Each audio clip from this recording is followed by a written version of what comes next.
right. Oh, good evening.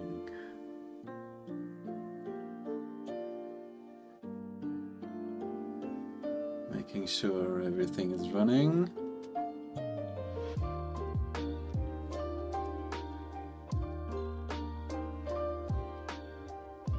Seems okay so far. Okay, so welcome. Tonight I want to look at some worms, like the thumbnail suggested. I've got kind of a backstory to the coming of this episode, to the what you call it, the conception. Is there one of our worms back there? Well, to be honest, I didn't collect a fresh sample. I'm still in the middle of moving, and it will continue for a while still. Hey, Sam's here. Hey, yay! I'm not sure how good the transmission is today. I see that I'm dropping quite a few frames, so I'm sorry if the feed isn't that nice. But I have some very exciting and good news. Next week at our new home we will get a fiber optic cable installed. Yay! Yay! So I think it's reasonable to hope that the transmission will be better next week, and I will be able to stream in substantially better quality, and you'll be able to see a lot more detail in the stuff on screen. Yay! So the situations where I talk about something that I see and you just don't see it because it's too small or too fine should become rarer, at least. So yeah, these worms. There are several worms or worm-like creatures I want to talk about tonight. There's a heliozoan there. I've got my focus turned off. Maybe I should turn that back on. See that white blob there? It does have some very fine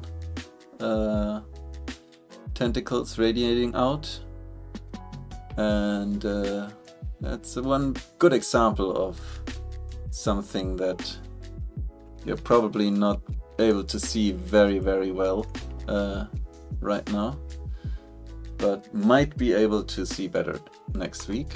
I hope so. And yeah, for this week I didn't collect a fresh sample. I didn't go out to...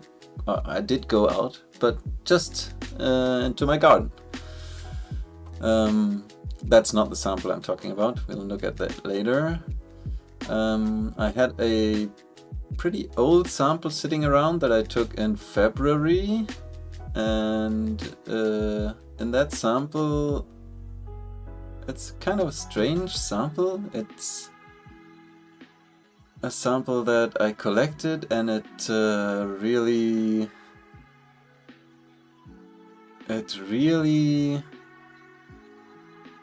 I don't know, I expected it to start stinking at some point, but it just didn't. It didn't want to perish, really.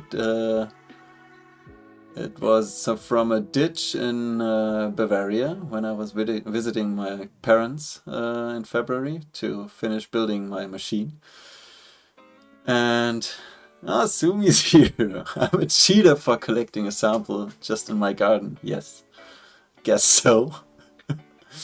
But a lot of the people watching, or some of the people that will watch this, might come from the aquarium section, and they are looking to produce fish food, basically, and yeah, well, fish food is something they will gather from streams and lakes and ponds, and they hope for daphnids and other cladocerans, and for worms, for copepods, for ostracods, all these guys. But in fact, you can just put out a bucket and throw some leaves in, and the mosquitoes and midges will lay their eggs in there, and they will pretty much, yeah, grow your food for you. You don't even have to go out to a natural water source. And the sample I collected, to get back to the sample I talked about earlier, is the sample I collected in Bavaria. It contained some snails. It contained a... Sorry, I'm hearing some weird noises from the machine. Just making sure that I don't break anything. Still no end stops. I'm busy with moving, so I don't have time to work on improving the machine. Oh, there's a green hydra! Yay!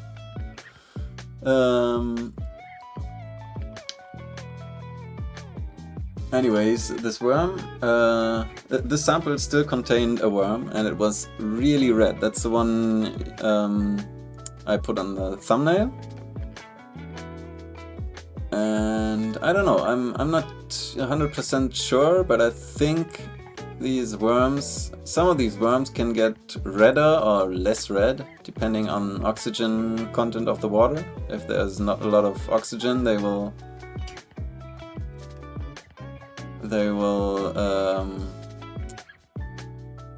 produce more hemoglobin to absorb more oxygen from the water.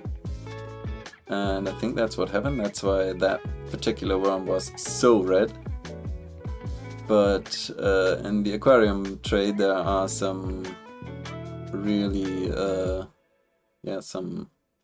some foods like bloodworms. They call them bloodworms, which are, it's just the name they use for chironomid midge larvae, which aren't really worms.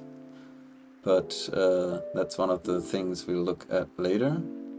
And I don't know. There's all kinds of little worms. You know me. I like worms. Stellaria. That the one we just saw earlier is I would guess it's Stellaria. Yes. It definitely has the trunk, which is characteristic for Stellaria, as far as I know. Snail. So the ones we saw earlier, further up. Sorry. That one, yeah. I think that's Stellaria, and the one in the back. So these worms, they will migrate in a sample. They can migrate to places where there's food, or to places where there's enough oxygen for them. If the oxygen becomes scarce, that's something that happened in another jar of mine recently. It's a jar that contains amphipods and, well, a lot of different things in there. And recently I decided that I wanted to put more plants in, so I put some more plants from another jar, and the amphipods started eating on those plants, which is something that I haven't really observed. I know they are known to eat plants too, but I haven't observed them doing it yet. And so I thought maybe I'll give them something else to eat. And I put in a banana peel, or I didn't put it in, but I just attached it to the rim and let it kind of hang in there to... Ooh, what's that? Those are snail eggs. Anyways, I let a banana peel hang in there, and I think it fouled my water. I put a banana peel and just the top of one strawberry in there. The amphipods and isopods that were in there went for the banana peel, definitely went for it. And they ate on the inside, they fed on the inside of the banana peel. And I thought that was great. That just was the thing I wanted to achieve in the end.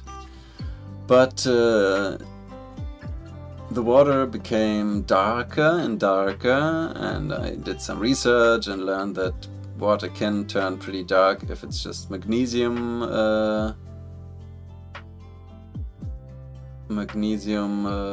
what you call it? Yeah, chemical compounds containing magnesium can turn the water pretty dark. Hi! I don't know how to pronounce your name, but welcome.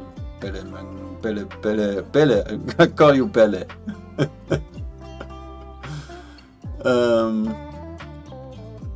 So this water turned really dark. Oh, big snail. There's another thing you have to bear with me tonight, because sometimes I had situations where I wasn't able to change the exposure to make stuff visible that was really dark. Today I'm doing manual exposure, so it might take me a moment or two to adjust the exposure settings of my camera tonight. Something else I have to keep watching and keep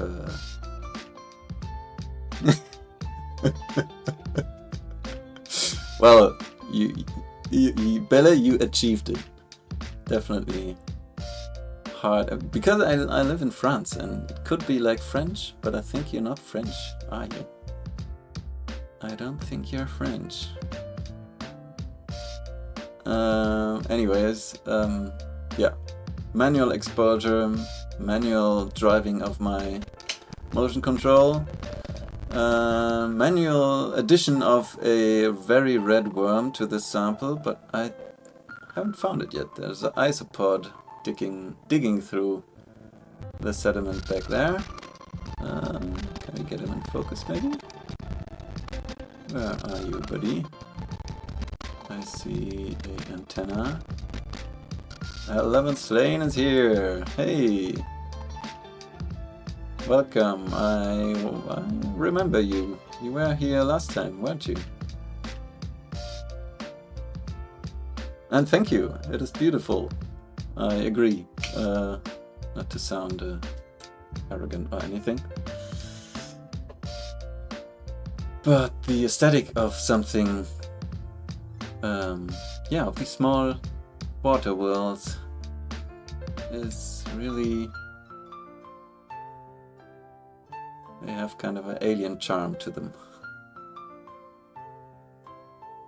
We can see the pleopods of the isopod beating in the undergrowth, so to speak. Yeah, but the worm I was talking about, I think it might have burrowed, and it isn't visible right now. Oh, what's that? It's a snail.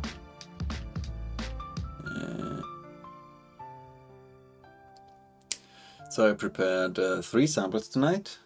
First of all, this one, where there's this very, very red worm somewhere.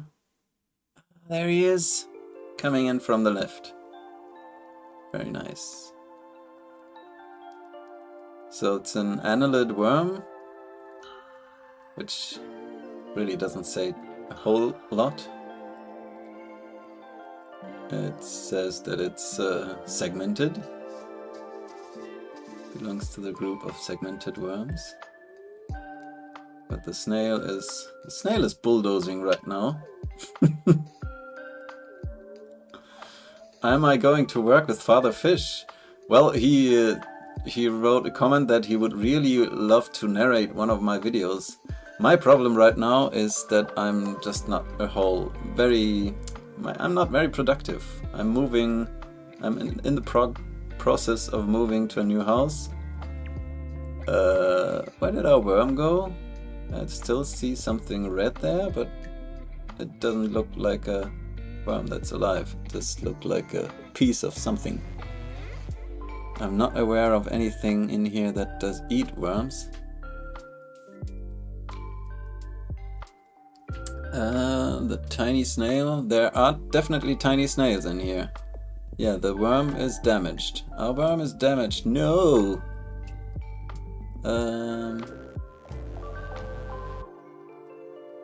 I don't see it right now, the tiny transparent snail, but I think it's the thing.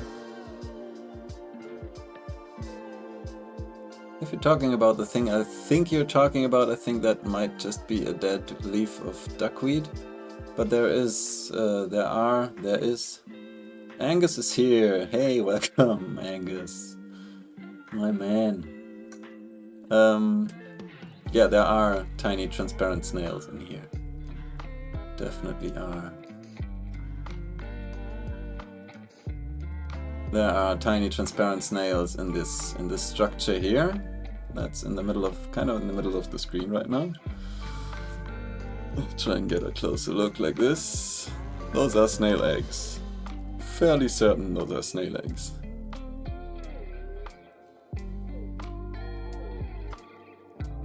They come in a lot of different shapes and sizes, snail eggs. I've had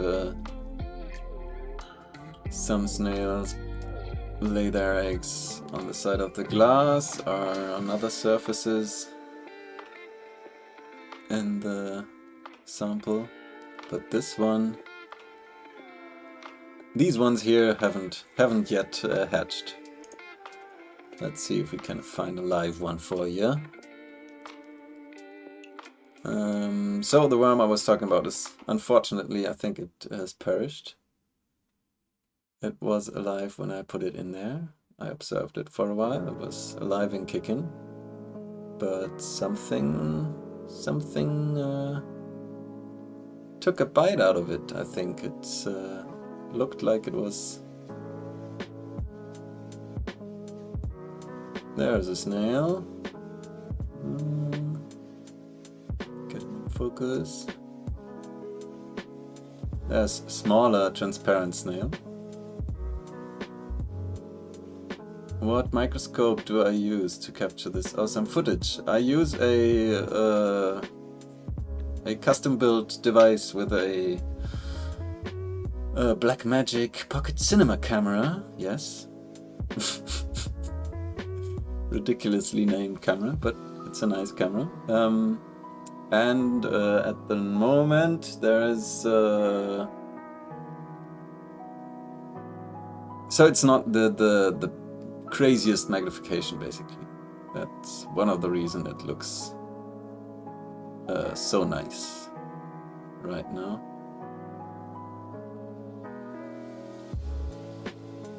So it's a device I built to move the camera and the sample around to get different views, and there's some other things involved that I'm not willing to share yet. I don't mind finding snails. I love snails. I love me a good worm, but I also love snails. And this one has a nice size because you can really see the inner workings at work, kind of.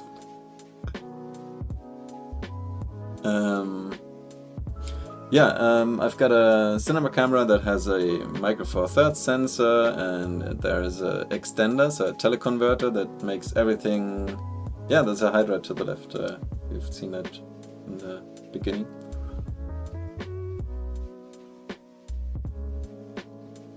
Kobe pod photobombing.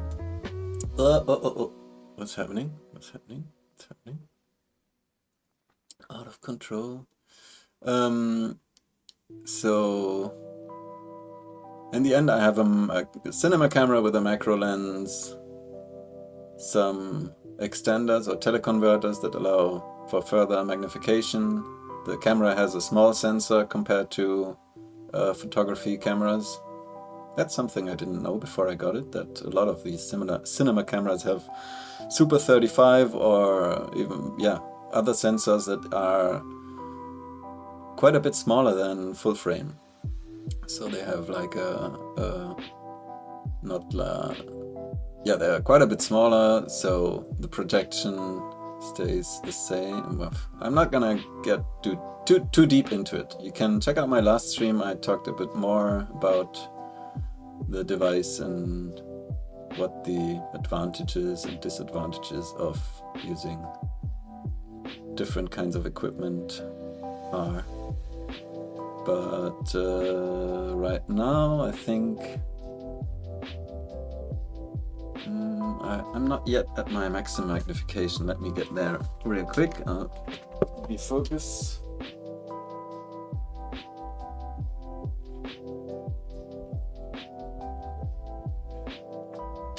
Oh, how do we go into bright field? Apparently, gonna have to adjust my dark field stop. Here we go. All right. So Rise 1337. Just experiment. Really experiment. Don't let other folks tell you what you have to use or what you don't have to use. I've taken great footage with a jeweler's loop attached to a phone camera, basically. So you don't need a cinema camera or anything like that. You can do amazing things with pretty basic equipment. Yeah, we can see the snail eyes, we can see the gut, we can see the radula moving around inside. You can see the copepod that probably is about to bolt away because it's it's attached to the front. Frontal view of a copepod is something I haven't seen before I have built this thing. It looks really cool. This is a pretty chunky copepod.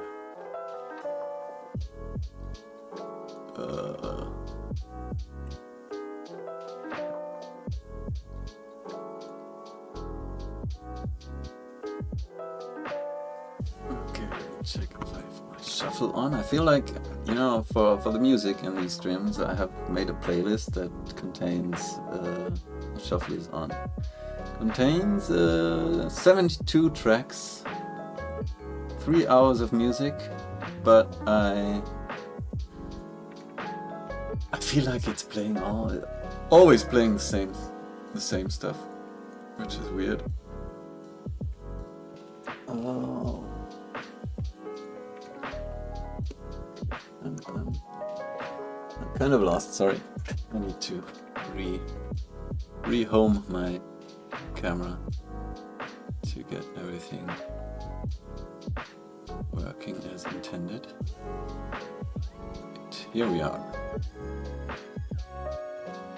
You have Daphnia swimming around. Yeah, Daphnia are great to look at, and they aren't that small, you know. You can look at Daphnia with a magnifying glass. You don't need a high-power microscope for everything.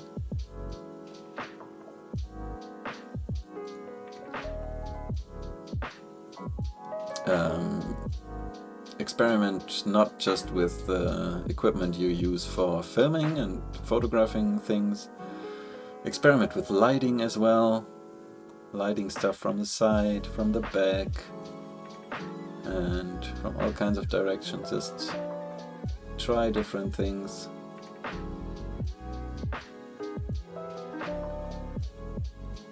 That's how I arrived where I am today. A nice colony of Vorticella on this duckweed root. Let's get a closer look at the Stylaria and the Hydra. Yeah.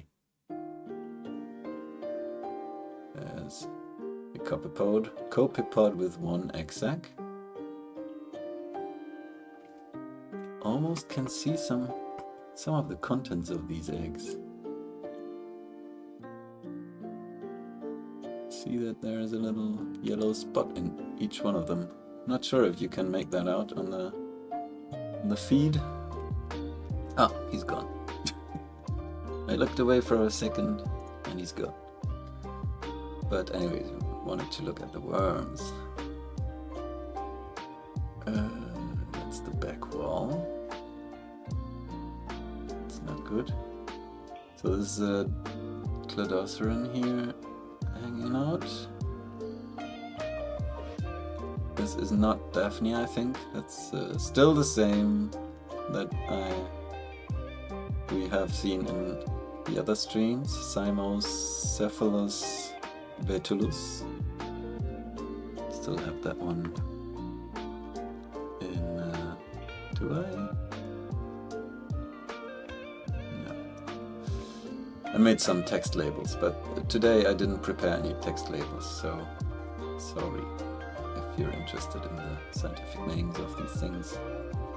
It's basically a close relation of Daphnia, same group, but it doesn't swim around as much. They like to just go somewhere and hang out. Lazy Daphnia. Lazy Daphnia, basically. And these Stylaria worms have this trunk. I think they are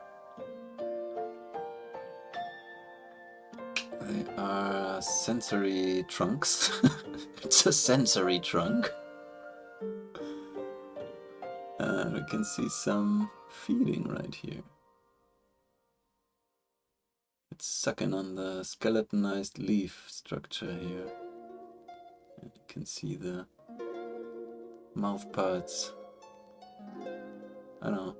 Sumi, if you're still here, are they also called pharynx in other worms? Do you know? Sumi is a worm expert. I'm curious. I should have looked that up. Sorry. Anyways, it's a worm from the Oligochaete family or group. It's a subgroup, I think it's called. It's an Nautilus larvae zipping around here. A small, most probably a copepod larvae.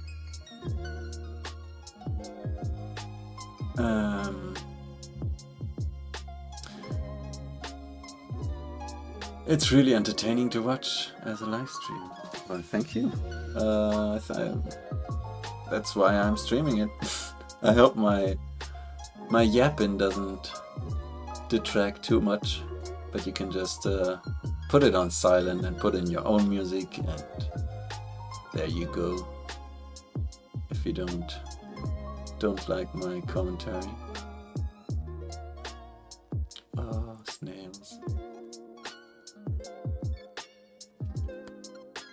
Oh.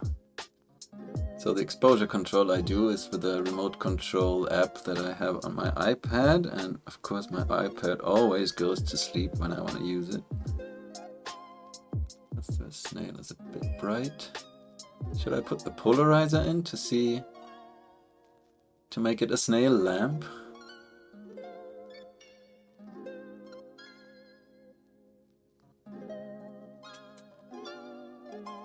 I want to see what that looks like. This side of it.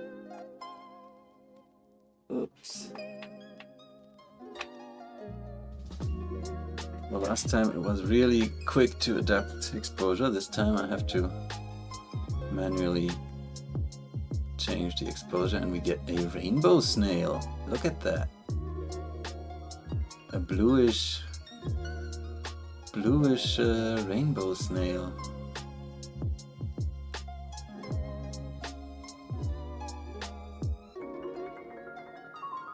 This looks so alien.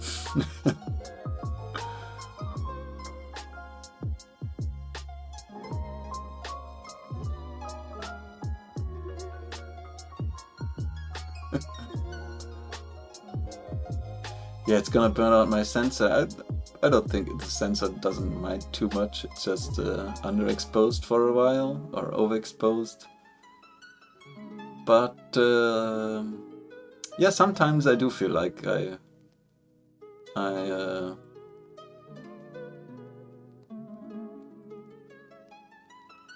know, sometimes I point basically I point a light straight at my camera, and the light is focused through the lens onto the sensor, and can get, I think the sensor can get a little hot sometimes, but it's made to tolerate these conditions.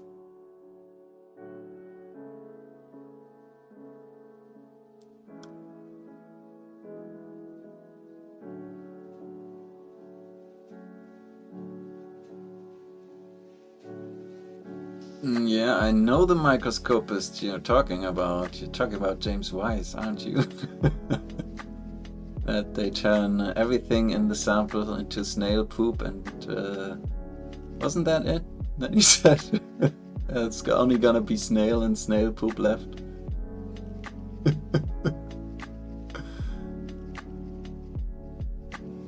I see. Proboscis used for name. Ah, okay. But you're talking about the trunk. I think there's an old scientific name for Stylaria lacustris. That's like I forget it's the group that I can't pronounce. You know, naiads,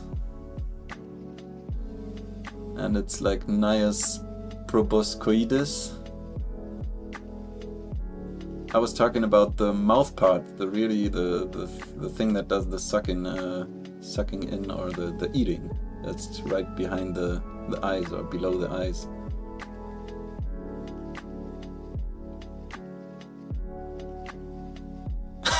Your biology teacher. Well, almost. Almost.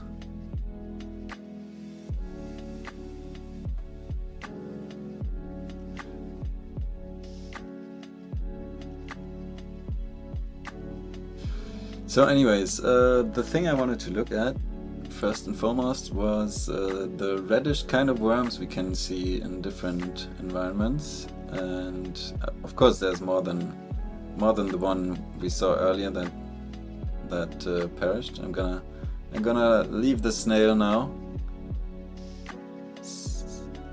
Take it in one last time. The rainbow colors of the shell. And polarized light and cross-polarized light. I'm gonna check one more time if it's really dead, this thing down there. I'm gonna have to take the polarizer out and try to keep something in focus for you to see. Ideally. Polarizer out! Might even need to adjust the exposure to get more. There he is. But this looks dead to me. It doesn't really move, does it? You can see that it's segmented though. So, but who was this?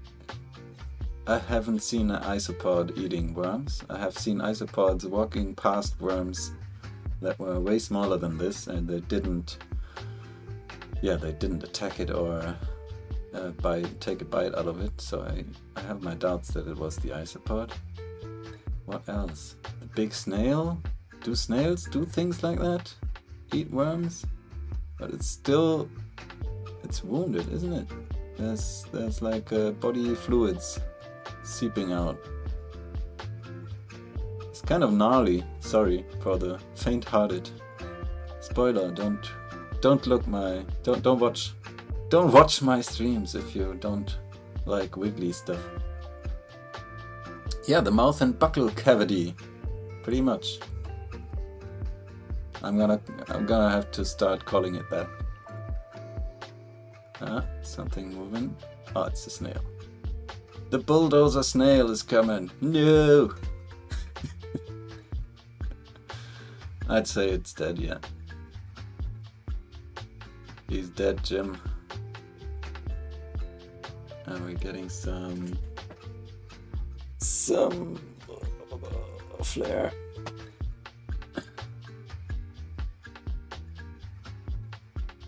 Yeah, just I don't know what killed it.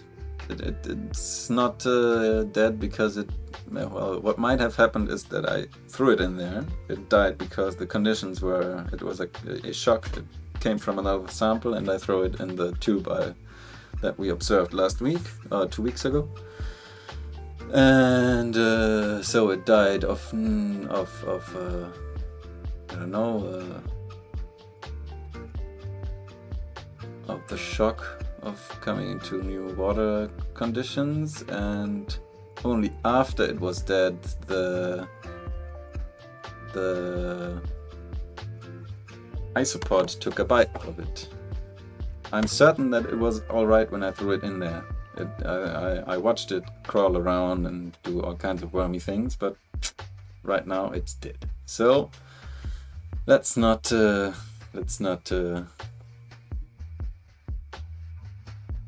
watch this too long. The dead part. I'm gonna switch out the sample real quick, and I have prepared a screen, so I'll be right back. And thank you, Billy, for the screen.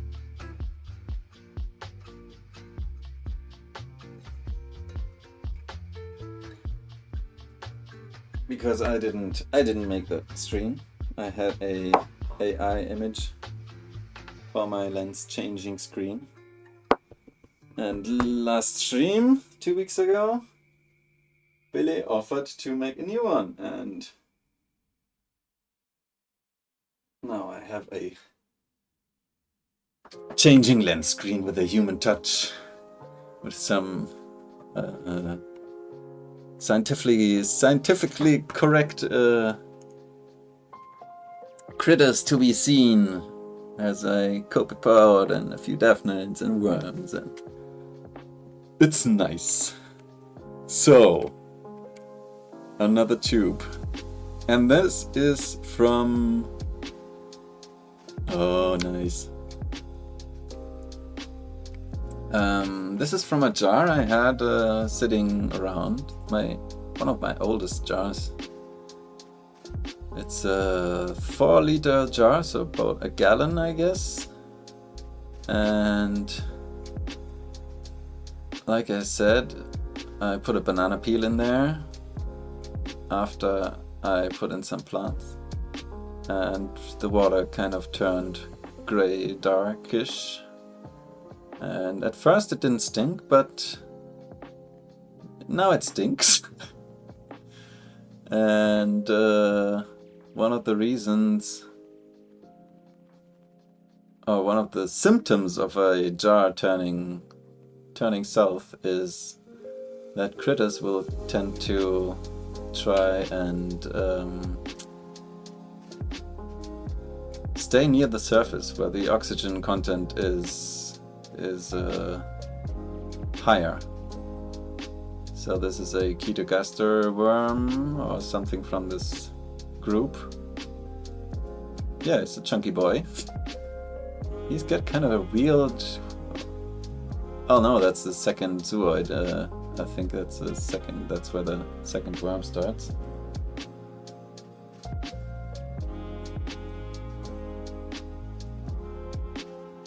So this is a predatory worm. And it was very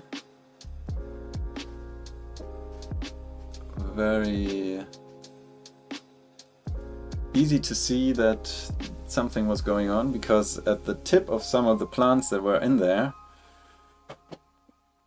were really bunches of worms.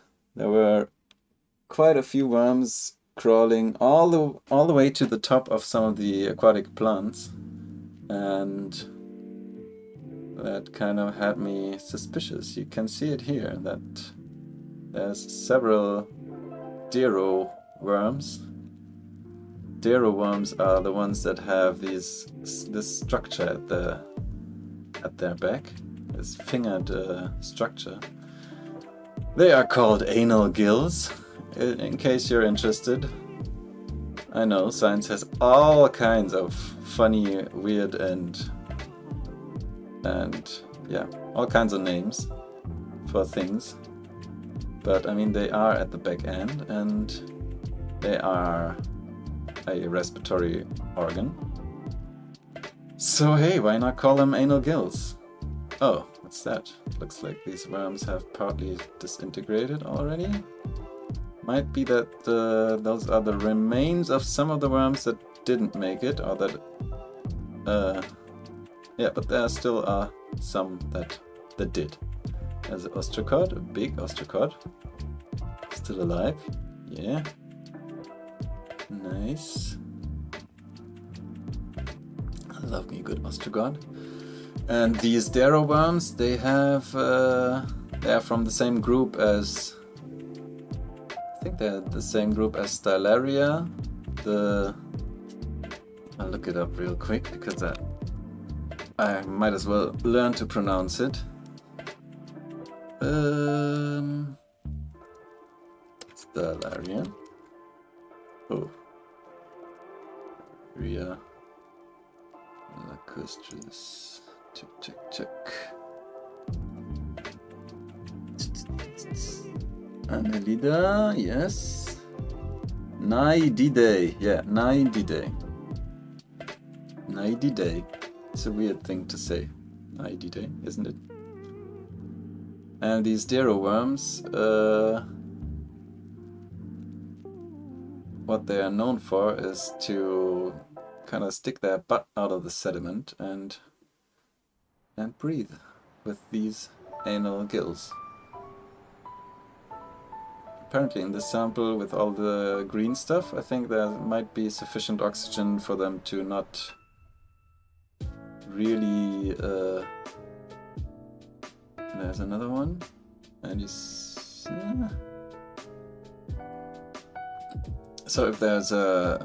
if you have a sample that's poor in oxygen, these worms will a lot of the time be immersed into the sediment almost well, half or 3/4 of the way of their body length, and the rest sticks out like almost like a flower. It's visible in some of my other videos, but if you have enough resolution, not sure if you're able to see it, but might be able to see that this is kind of shimmering, this thing. It's because it's covered in little tiny beating hairs, and that's the way they use to improve water exchange and oxygen exchange at this organ. But we might be able to find one that's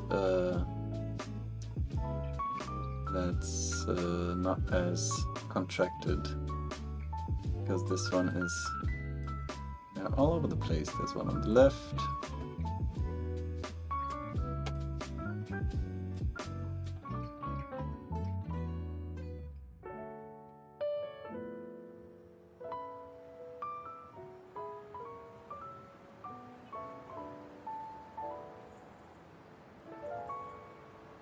I'm not sure about this manual exposure thing. It's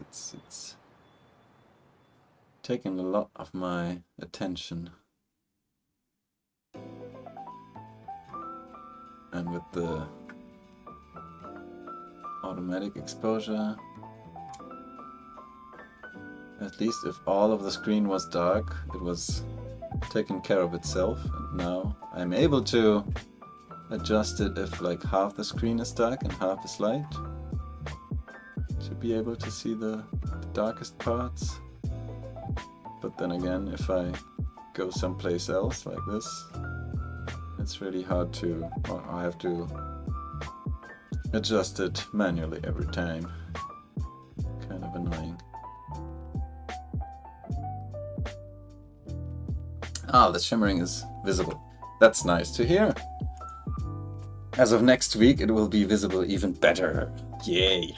I hope this fiber optic connection will really be as good as I imagine.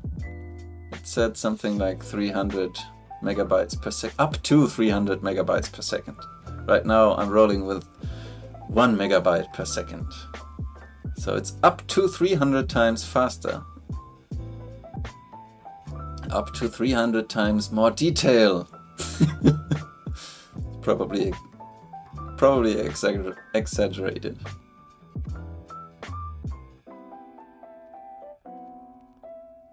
Ah, you know what?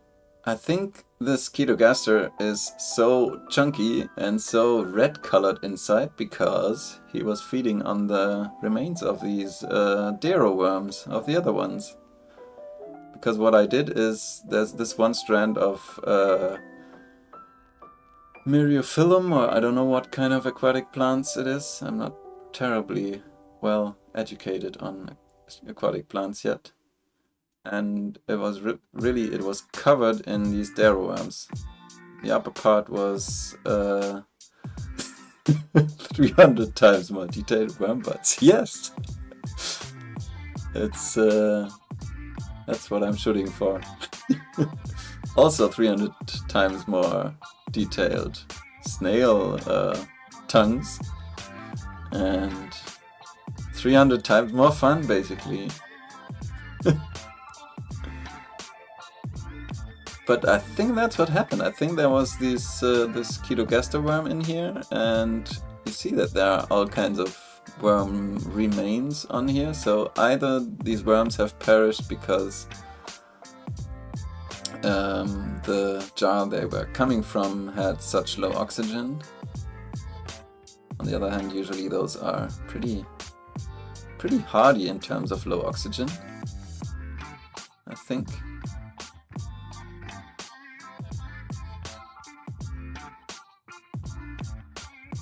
Or the Ketogaster just went and got them.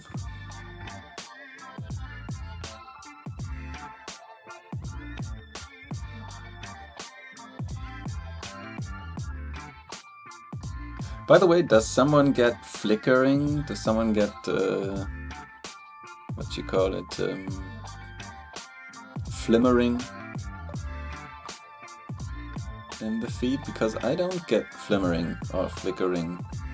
The changes, rapid changes in brightness.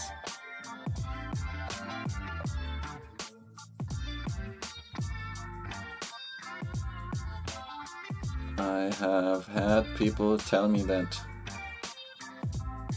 my footage was flickering and that it was annoying, but those were like pixel peepers from Cinema Forum. Thank you, Patrick, for the feedback. I have to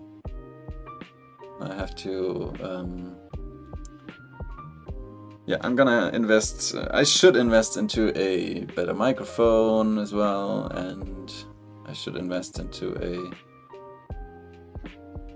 better LED light for backlighting, because one thing I do get from this one I'm using is some weird lines sometimes.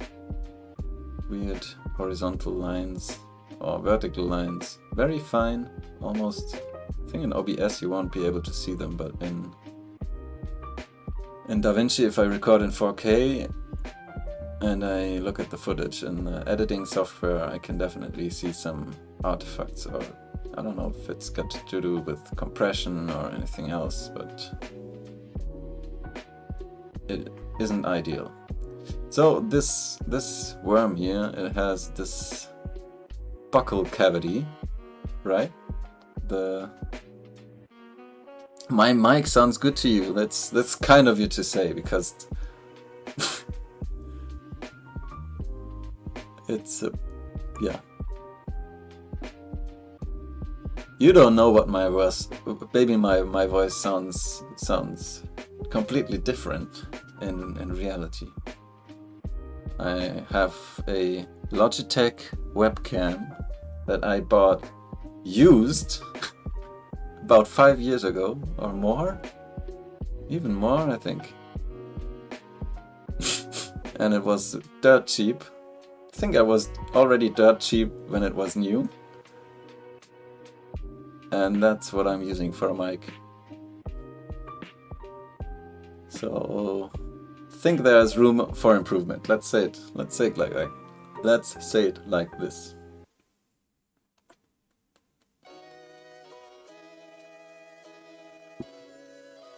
Anyways, the buccal cavity of this worm is really, it's pretty muscular, so there's a lot of fibrous tissue that might be interesting to look at with a polarized light.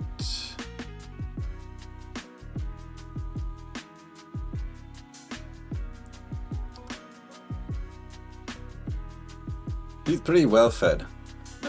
That's really, it's pretty safe to say. It's surprisingly good. Well, if I watch back my streams, it's okay, I guess.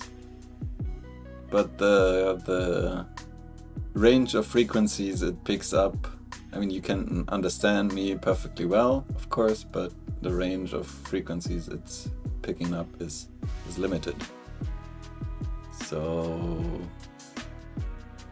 there's not a lot of low frequency recording or searching around this worm for some more goodies to eat.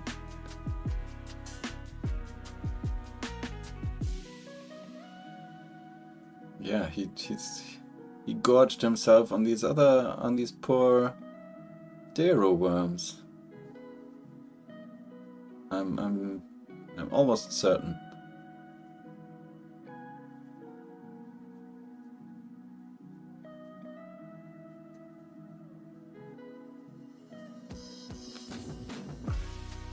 And we can see the bristles very well because he's enormous. I can sometimes see that there are some bristles underneath the mouth, which is on the very, very front. And the section that is... Yeah, I mean, I'll just throw in the polarizer real quick and we'll see. I'm guessing that we'll see pretty well what I'm talking about, that this is... Whoops. Pretty fibrous. Okay. Didn't change a whole lot, did it? Why is that?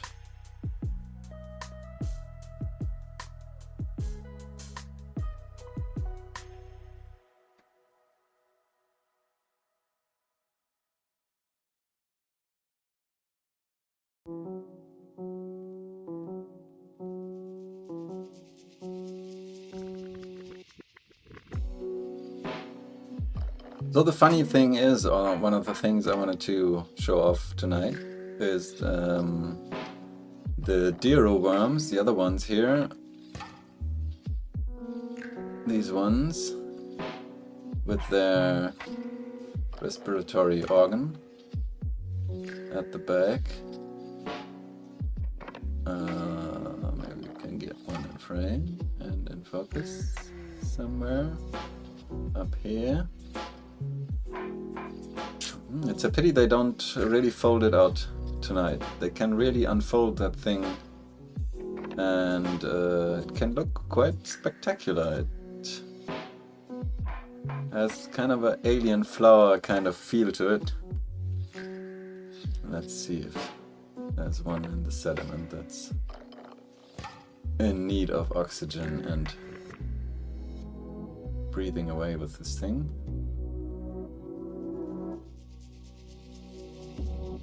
There's something wrong with my polarizer. Did I do something wrong? I didn't put it in cross polarization. Haha! That could be the reason why it's not looking so spectacular. Please stay in. I've got sticky fingers. Alright. So that's more like it. Haha! Now this thing is shining. So the bright part is the fibrous part. It's very muscular and it sucks in its victims with this buccal cavity. I think that's the term, isn't it, Sumi? That's why these fibers are really bright in polarized light, and they, depending on orientation, they can turn dark and bright, and it's really quite fascinating to watch if they move around.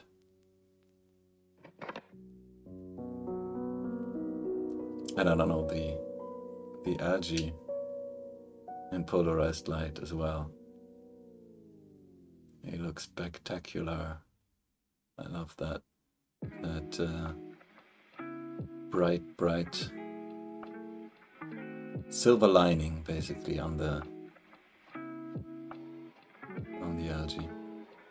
So to get back to the deer worms and their respiratory organ,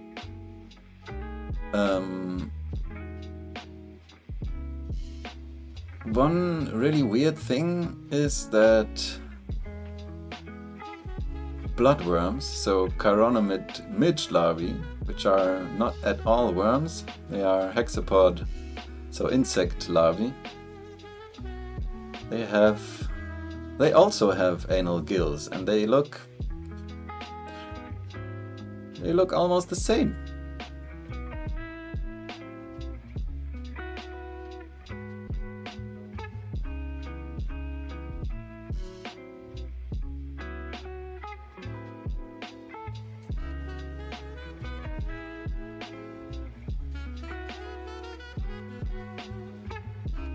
So this snail isn't as blue as the other one. It's weird. But before I think I had the polarizer in a different spot.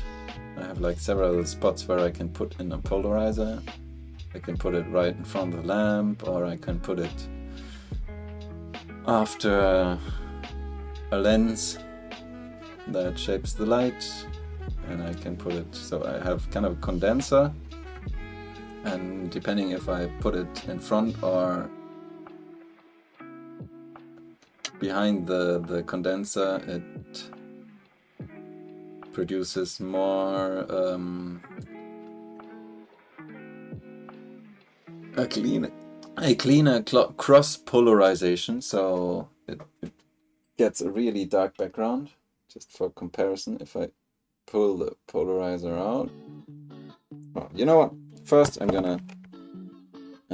to put on the switch on the auto exposure, because I'm not feeling the manual exposure. It's a drag to constantly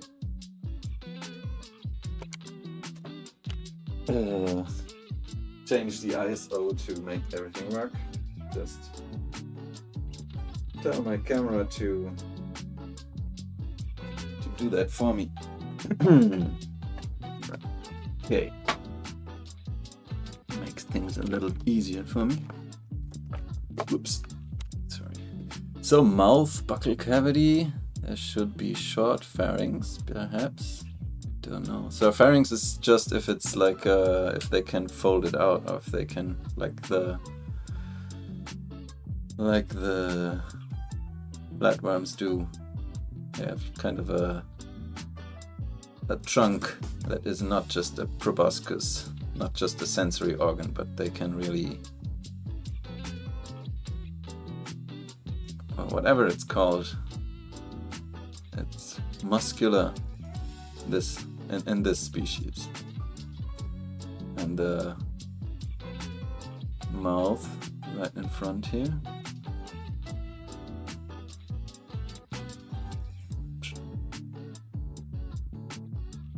Is the opening to the buccal cavity. Just so bucca I think is the Latin for mouth.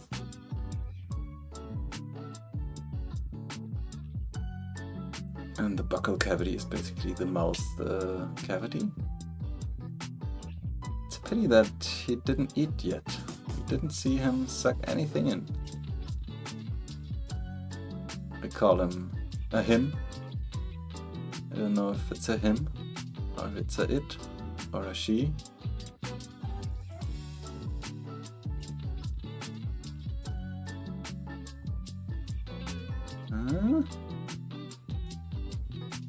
Is he on the prowl? So the polarizer position. Pull the polarizer from one side of the condenser and put it in on the other side of the condenser. So there is less clean extinction if you have polarized light. You can get a full extinction if you cross them, and it gets really dark. But yeah, if I put it on this side of the condenser, it's less complete. The extinction is less complete. Light extinction. And I'm afraid, yeah, like I said, with all the green stuff in the sample, the oxygen content isn't that low, so the darrow worms are not forced to use their anal gills to breathe. Maybe. At least that's my theory. Got some halteria, I think, small white dots jumping around. We've looked at those in the last stream.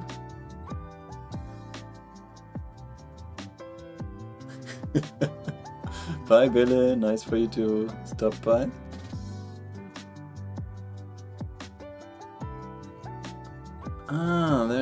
It's half inflated, the gills on this one, and he pulls it back because he senses the ostracod in the back. Anyways, I'm gonna move on to the last sample. It's time. It's a sparostemum, the stick-like protist back there. So, one small moment. There's a short sequence I've prepared for you to watch during my sample change. And it's a chironomid midge larvae, so kind of bloodworm. And it's just look at it and take note of the head shape, because the ones we will see in the sample I'll put in have a different head shape, and the one in the sequence I've prepared here have a really long head with antenna that they can retract. They really remind me of Asian dragons, because they are really long and they move in similar ways, and I wondered if they could have been an inspiration for that. Improbable, but there are some old Japanese ink drawings of hammerhead flatworms, for example. Sumi has shared those in his Discord, microscopy Discord. The glory of a darrow worm pooping. Bloop. Right, so here's the sequence of the chironomid midge larvae with a really long head. I haven't been able to find a species or a genus for these, so I can't tell you why they are so different. Just can tell you that where I live in Eastern France,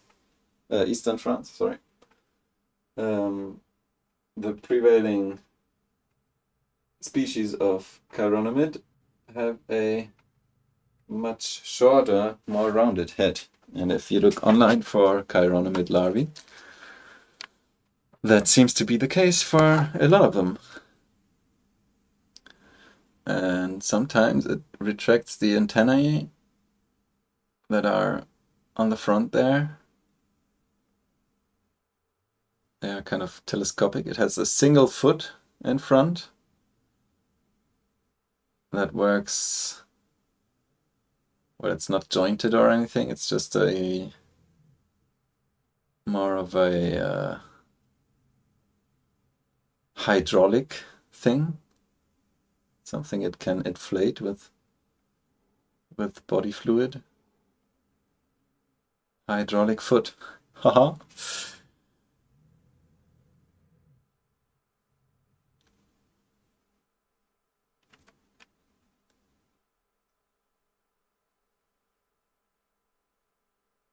Anyway, I think I'm gonna move to the last sample now.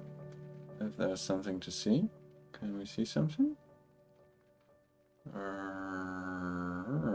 There's some wiggling.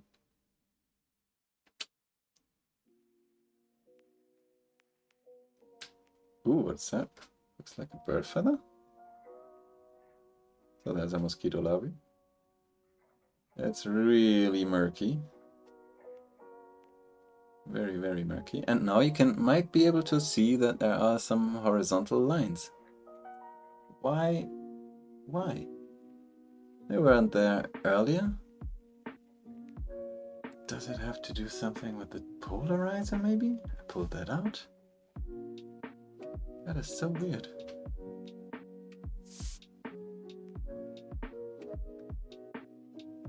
Ah, and if I lower the exposure, they seem to go away. Okay, that's good. But it's really dark, so I'm not sure if we'll be able to see a whole lot in here. Sorry about that. Anyway, this is a sample from a bucket from the back of from my backyard. That's the butt of a mosquito larvae. The snorkel, and yes, regular mosquito larvae also have an organ called anal gills. These are all over the animal kingdom. Ah, yeah, I should polarize. Those larvae.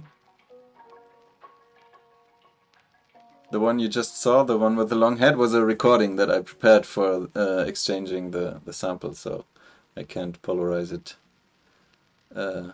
in post. But these ones I can. I'll do that in a minute. Oh, there was a Cladoceran. Yeah, but I should have prepared the sample a little earlier. Well, the water in that bucket is very murky. It's really green. I can go to the surface, because there are most certainly mosquito larvae hanging out at the surface. Oh, but I'm getting close too. Oh, there they are.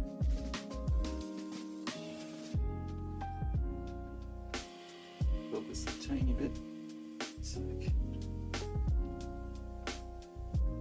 Don't collide the machine with my camera.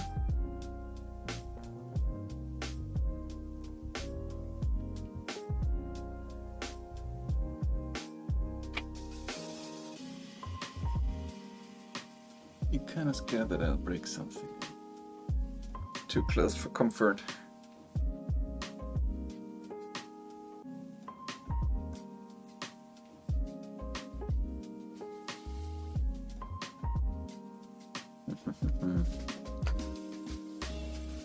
Don't worry, I'll take another little tour towards the camera.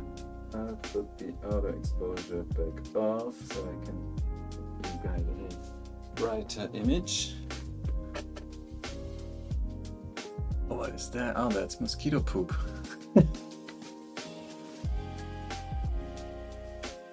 Okay, so mosquito larvae.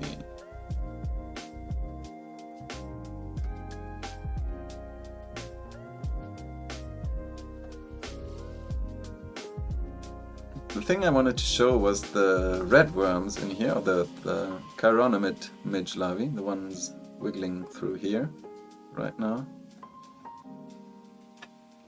They have a butt that's surprisingly similar to the Darrow worm's butt, and the reason for that is, I don't know, convergent evolution, I guess, or something like that. It's why can't I get anything in focus?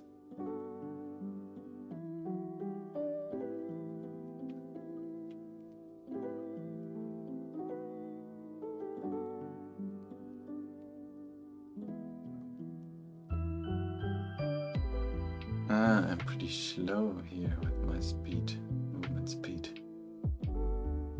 That's why the focus doesn't move very fast. Let's get a brighter image already. Okay, thanks for bearing with me. I'll be there in a minute. That doesn't look too bad. And now I'll flip in the polarizer again. Where is it? Where's my polarizer? Ah, there it is. That's the way it's supposed to go in. It's gonna be tight. Nah, hold on. Oh. That's what you get when you're live streaming. You drop stuff. Happens. It happens, really happens. Let's see. This looks like extinction.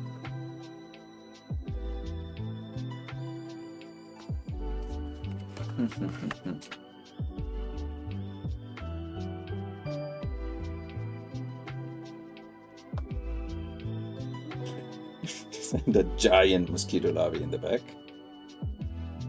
Comparison with the tiny ones here. I think they are all the same species, just different stages.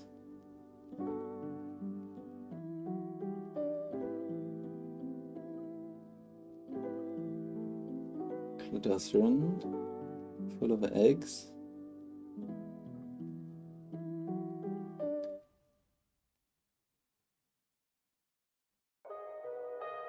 Okay, I have a short sequence I haven't published yet. Now we can see that there's polarized light. The muscle fibers, left and right of the gut. So in the middle of the dark band is the gut. And left and right is... it's very bright because that's muscle fiber, and muscle fiber will do that. I built a little thing. I wonder if I can use that right now. Right. Take that polarizer out again.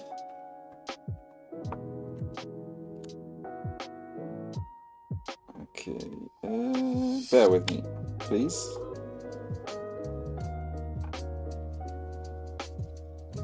Okay. Right. Haha! Happy? Yes. That's what I was going for. So if you put a retarder or something with a retarding effect, like cellophane, in between the polarizers, or in between the sample and the polarizer, you can get color effects like this. So we have the muscle fibers in one direction colored in more yellowy, and the other ones more blue. We try in the other direction. So the ones on the left of the gut are pretty blue, and the ones on the right are yellow, because they have really very different direction to them, the muscle fibers, that is. Let me try to get dark field going. Polarized dark field. No, I can't.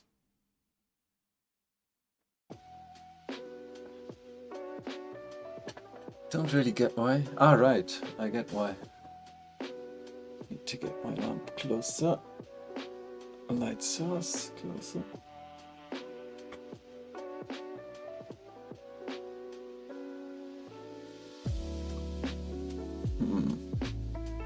Getting there.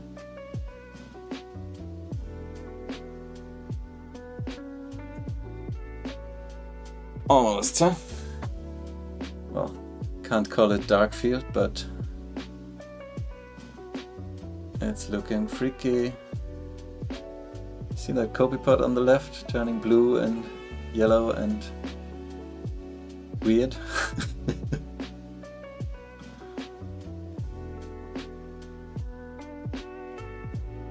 Can we look at the other ones, at the chironomid midges? That's the ones I prepared the sample for. Ah, okay, yeah, they're wiggling. They are wiggling down here.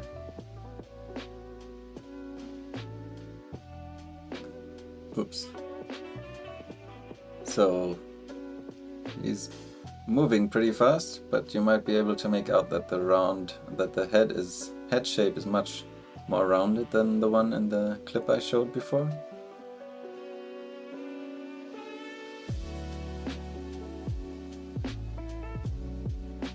These guys are on the move.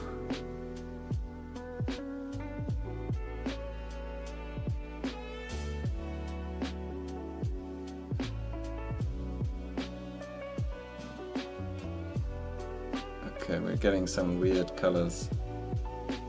I think that's because, yeah, my polarizer is on the wrong side of the condenser right now. For it to be proper cross polarization with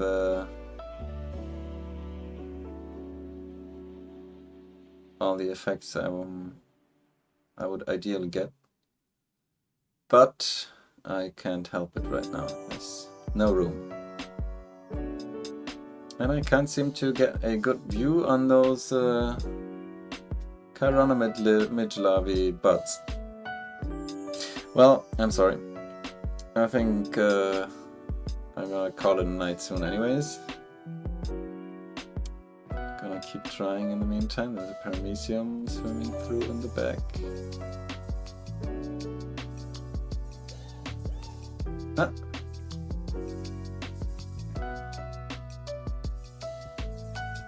Get a glimpse. This one is not so moving so fast, as fast as the other ones. Take up the polarizing equipment so I can get an idea what these guys really look like.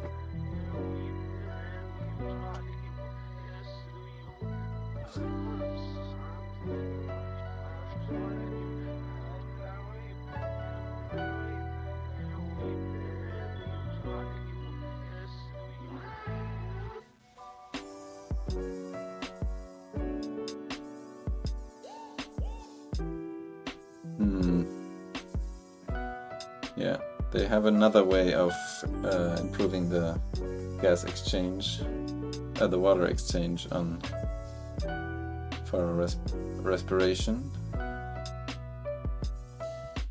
They wiggle. They're dancing to the music.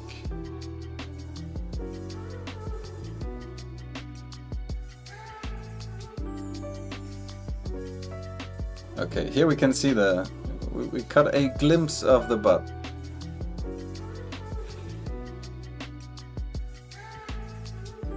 I think this is a feather from a small songbird. It's too small to be anything else.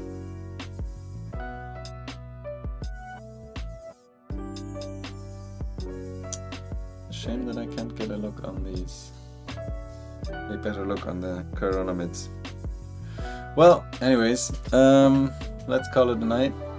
thanks for stopping by, thanks for watching. I'll try to maybe prepare another sample for next week where there's chironomid midge larvae to observe and darrowworm larvae, darrowworms in a oxygen poor environment. So they do their thing with the bud. I wish you a good week. See you next time, I hope so, and take care.